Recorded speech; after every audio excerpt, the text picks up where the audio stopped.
بسم اللہ الرحمن الرحیم۔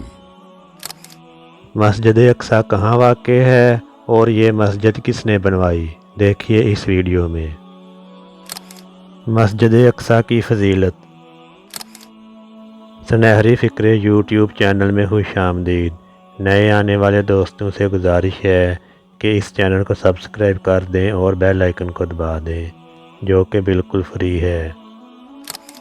مسجد الحرام اور مسجد نبوی کے بعد مسجد اقصی مسلمانوں کے لیے تیسرا مقدس ترین مقام اور وہ مسجد ہے جس کی جانب سفر کرنا باعث برکت ہے۔ قبلہ اول کی حیثیت رکھنے والی مسجد اقصی کی سب سے بڑی فضیلت یہی ہے کہ نماز فرض ہونے کے بعد مسلمان 16 سے 17 ماہ تک اس کی جانب رخ کر کے نماز پڑھتے رہے۔ یہی وہ مسجد ہے جہاں نبی کریم صلی اللہ علیہ وسلم سفر معراج کے دوران براق کے ذریعے مسجد الحرام سے یہاں پہنچے اور یہاں تمام انبیاء کی امامت کی اور پھر 7 آسمانوں کے سفر پر روانہ ہوئے۔ مسجد اقصی کی تعمیر۔ مسجد اقصی مشرقی بیت المقدس میں واقع ہے جس پر اسرائیل کا قبضہ ہے۔ اس میں 5000 نمازیوں کی گنجائش ہے، جبکہ صحن میں بھی ہزاروں افراد فریضہ نماز ادا کر سکتے ہیں۔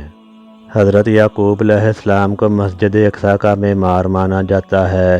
بعد میں اس کی حضرت داؤد علیہ السلام اور حضرت سلیمان علیہ السلام نے تجدید کروائی۔ 587 قبل مسیح میں بخت نصر بادشاہ نے یروشلم پر حملہ کیا اور سارا شہر تباہ کر دیا۔ 705 عیسوی میں عبد الملک بن مروان کے حکم پر ٹیمپل ماؤنٹ کی چوٹی پر مسجد اقصی کو سرکاری طور پر دوبارہ تعمیر کیا گیا۔ مسجد کی تعمیر مکمل ہونے سے پہلے ہی اس کا انتقال ہو گیا اور اس کے بیٹے نے بعد میں اس منصوبے کو جاری رکھا اور اسلام کی تیسری اہم ترین مسجد کی تعمیر میں اہم کردار ادا کیا۔ تاہم 748 عیسوی میں بدقسمت زلزلے نے مسجد اقصی کا پہلا ڈھانچہ تباہ کر دیا۔